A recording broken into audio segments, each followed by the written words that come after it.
Bu video dunyodagi eng dahshatli sektalar haqida bo'ladi.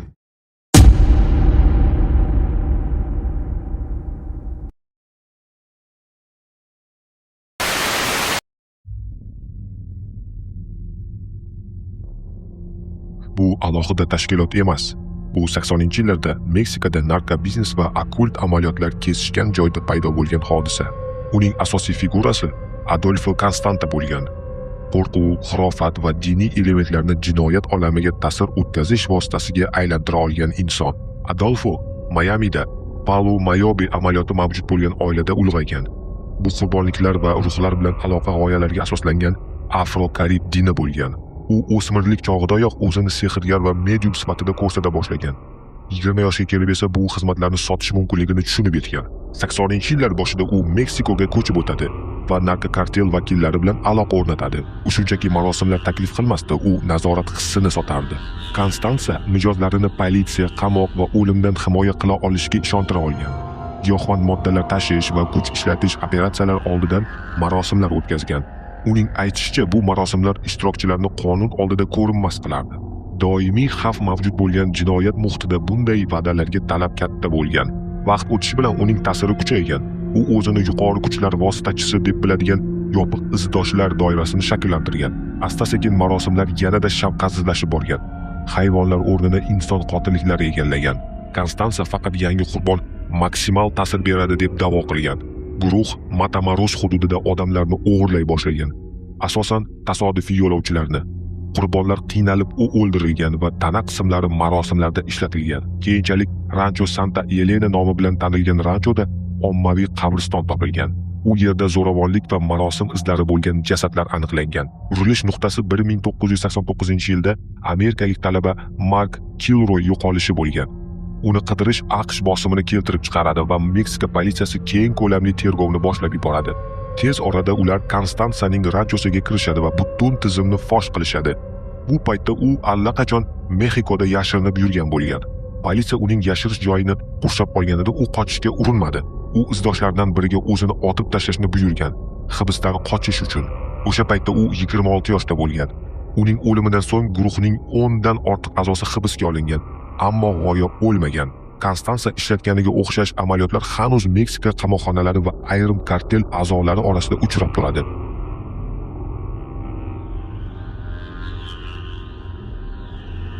Aum Shinrikyo sektasi 80-yillarning o'rtalarida Yaponiyada paydo bo'lgan. Uni Syoko Asahara tashkil qilgan. U diniy g'oyalar, psevdofan nazariyalar va apokaliptik bashoratlarni yagona tizimga birlashtira olgan. Avvaliga bu kichik loyiha bo'lgan. Tokioda yoga maktabi sifatida boshlangan. Asahara ma'rifat, ruhiy rivojlanish va moddiy dunyodan voz kechish haqida gapirgan. Ammo tez orada uning ritorikasi o'zgargan. U o'zini bir vaqtning o'zida Iso va Buddaning mujassami deb e'lon qilgan va u dunyo global falokat yoqasida turibdi deb odamlarni aldagan. Uning talqiniga ko'ra AQSh yadroviy urush boshlaydi va insoniyatning katta qismini yo'q qilib yuboradi. Faqat uning izdoshlariga tirik qolishi mumkin. Bunday gaplar odamlarni qo'rqitmagan. Aksincha, sekta tez o'sgan. 90-yillar boshiga kelib uning 10 minglab tarafdorlari bor bo'lgan. Faqat Yaponiyada emas, hatto Rossiyada ham. Ularning orasida muhandislar, shifokorlar va olimlar bo'lgan. Bu hal qiluvchi omil edi. Asahara ularning bilimidan qurol yaratishda foydalana boshlagan. Tashkilot ichida yopiq infratuzilma shakllanib, laboratoriyalar, ishlab chiqarish joylari va omborlar tashkil qilingan. U yerda kimyoviy va biologik qurollar ishlab chiqilgan. Moddalar orasida zarin, shuningdek Sibir yarasi va viruslar bilan ishlashga urinishlar bo'lgan. Baholarga ko'ra ishlab chiqarilgan zarin miqdori minglab odamlarni zaharlash uchun yetarli bo'lgan. Shu bilan birga mafkura ham o'zgardi. Dushmanlarni o'ldirish, qutqarish deb oqlana boshlangan. Asahara odamni o'ldirish uni yomon karmadan xalos qiladi deb da'vo qilgan. Bu nazariyadan amaliyotda o'tishga imkon bergan. Birinchi qotilliklar 80-yillarning oxirida sodir bo'lgan. Sekta a'zolari ularga qarshi ish yuritayotgan advokatni va uning oilasini o'ldirgan. 1994-yilda Matsumoto shahrida birinchi yirik hujum amalga oshirilgan, ya'ni zarin tarqatilgan. Odamlar halok bo'lgan, yuzlab inson zaharlangan. Bu paytga kelib Asahara siyosatga kirishga ham urinib ko'rgan. Saylovda mag'lub bo'lgach, bu g'oyadan butunlay voz kechgan. Sekta yana yirik harakatlarga tayyorlana boshlagan. 1995-yilda bahorida rahbariyat yaqinlashayotgan tintuvlar haqida bilib qolgan. Birinchi zarba berish qarori qabul qilinib, 20-mart kuni bir nechta a'zo tig'iz paytda Tokio metrosiga kirgan. Ular vagonlarga suyuq zarin solingan paketlarni qoldirib, ularni soyabon bilan teshib chiqib ketishgan. Natijada 13 kishi halok bo'lgan, 5,5 mingdan ortiq odam turli darajada zaharlangan. Bu zamonaviy Yaponiya tarixidagi eng yirik terrorchilik hujumlaridan biri bo'lgan. Tergov ommaviy hibslar bilan yakunlanib, 2 oydan so'ng Asahara ham qo'lga olingan. Sud ko'p yil davom etdi. 2018-yilda u asosiy ishtirokchilar o'lim jazosiga hukm qilinib, jazo ijro etildi. Shunga qaramay tashkilot butunlay yo'qolmadi. Uni nomini va tuzilishini o'zgartirib, qisqartirilgan shaklda hukumat nazorati ostida faoliyatini davom ettirmoqda.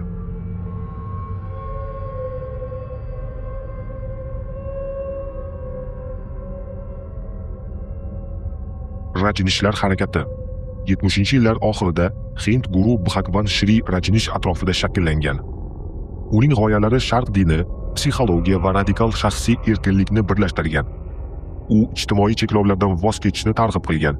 Ochiqchasiga jinsiylik haqida gapirar va izdoshlarini an'anaviy me'yorlardan tashqarida yashashga chaqirgan. Hindistonda uning atrofida katta jamoa shakllangan, ammo mashhurlik ortishi bilan muammolar ham ko'payib borgan.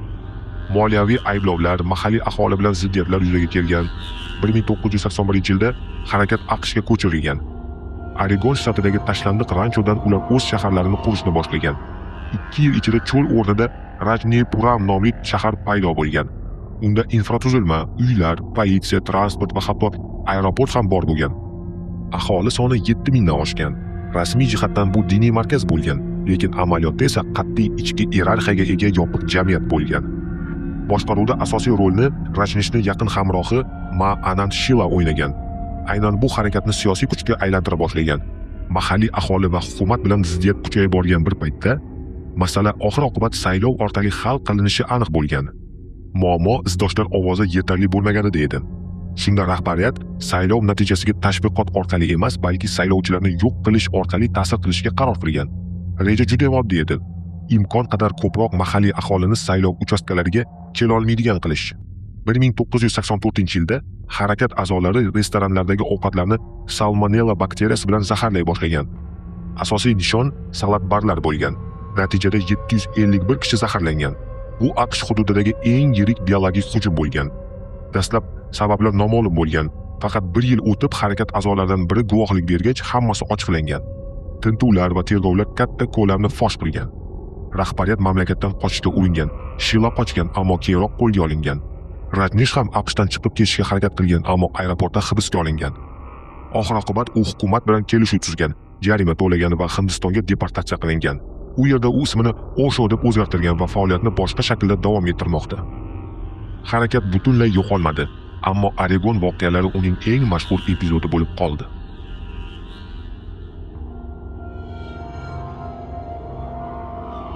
Nexium tashkiloti 90-yillar oxirida AQShda paydo bo'lgan. U shaxsiy rivojlanish dasturi sifatida taqdim etilgan avvaliga. Uni Kit Rayner tashkil qilgan. U o'zini juda yuqori IQ ga ega bo'lgan daho sifatida ko'rsatgan va muvaffaqiyatli insonlar uchun murabbiy sifatida chiqish qilgan. Oddiy qilib aytganda motivator. Tashqaridan bu oddiy treninglarga o'xshardi. Ishtirokchilarga samaradorlik, ishonch va hayot ustidan nazorat va'da qilinardi. Kurslar juda qimmat bo'lgan, lekin tadbirkorlar, aktyorlar va siyosatchilarni jalb qila olgan. Mashhur odamlarning mavjudligi ishonch uyg'otgan. Ichkarida esa tizim ancha murakkab bo'lgan. Ishtirokchilar asta-sekin chuqurroq tortilib, tashkilotga qaram qilib borilgan. Ular ko'proq vaqtini seminarlar bilan o'tkazishga, tashqi dunyo bilan aloqani kamaytirishga va tanqidni zaiflik deb qabul qilishga o'rgatilgan. Bu o'z ustida ishlash deb nomlanardi, lekin unday emas. Eng muhim element do'st nomli yashirin ichki guruh edi. Uning mavjudligini ko'pchilik bilmagan. Unga faqat ayollar va faqat taklif orqali kirish mumkin bo'lgan.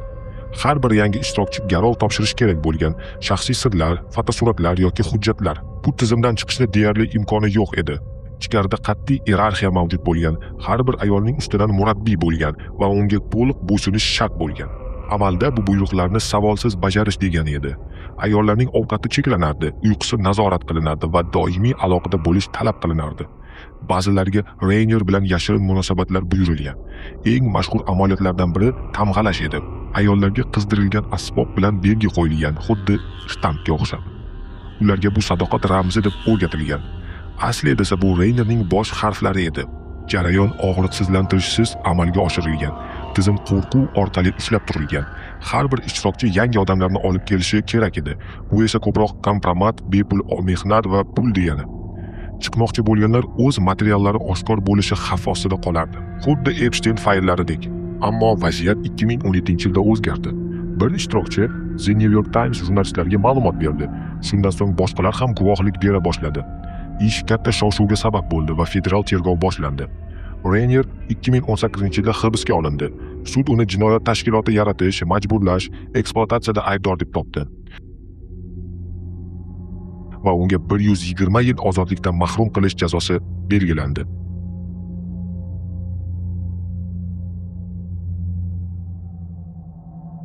Manson oilasi guruhi 60-yillar oxirida Charles Manson atrofida shakllangan. U notinch o'tmishga ega, ammo odamlarga ta'sir o'tkaza oladigan inson bo'lgan.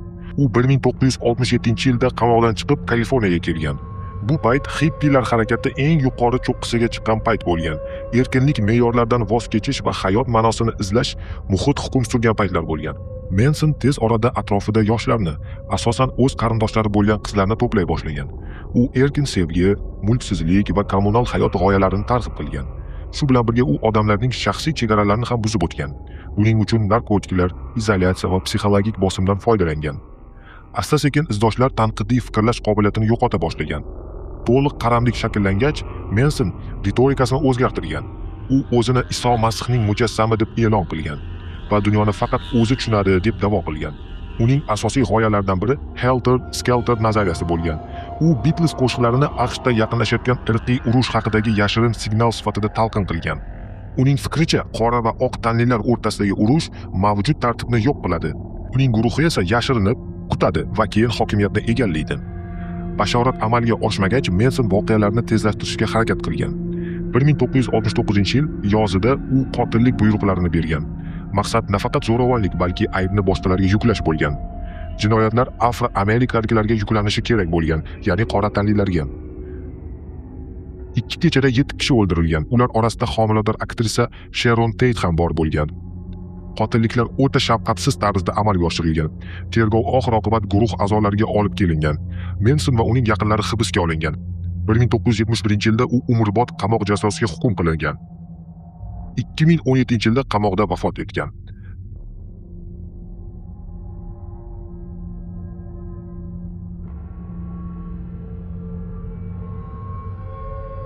Ushbu sekta 70-yillarda Mormonlar jamoasidan ajralib chiqqan guruh asosida paydo bo'lgan.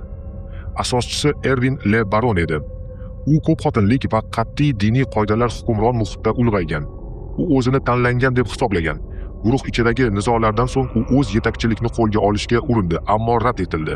Bu uni to'xtatmagan. 1972-yilda u o'z guruhini tuzib, o'zini yagona haqiqiy payg'ambar deb e'lon qilgan. Asosiy g'oya qon orqali kafforat doktrinasi edi. Unga ko'ra, ba'zi gunohlar faqat o'lim bilan yuviladi. Bu zo'ravonlikka diniy asos bergan. Keyinchalik bu mantiq kengaytirilgan. Endi nafaqat gunohkorlar, balki unga qarshi chiqqan har kim nishonga aylangan. Dushmanlar, tanqidchilar, sobiq izdoshlar, har kim o'limga loyiq deb e'lon qilinishi mumkin edi. Qotillik buyruqlari diniy ko'rsatma sifatida berilgan. Birinchi nishon uning o'z ukasi bo'lgan. U boshqa diniy guruh rahbari edi. Le Baron buyrug'i bilan u otib o'ldirilgan. Keyinchalik yana ko'plab qotilliklar sodir etilgan. 1980-yilda Le Baron umrbod qamoqqa hukm qilingan, ammo u qamoqda turib ham izdoshlarini boshqarishda davom etgan. U yozgan maktublar vahiy sifatida qabul qilingan. U yo'q qilinishi kerak bo'lgan odamlar ro'yxatini tuzib bergan, izdoshlari esa buni amalga oshirgan. Bu ro'yxat Ahdlar kitobi deb atalgan. Undagi buyruqlar u vafot etganidan keyin ham bajarilgan. Le Baron 1981-yilda vafot etgan, ammo uning ko'rsatmalari bilan bog'liq qotilliklar yana 10 yildan ortiq vaqt davom etgan. Hozircha shu. Video sizga yoqqan bo'lsa, like bosishni unutmang va bu videoni do'stlaringizga ham jo'natib qo'ying, balki ularga bu mavzu juda ham qiziq bo'lar.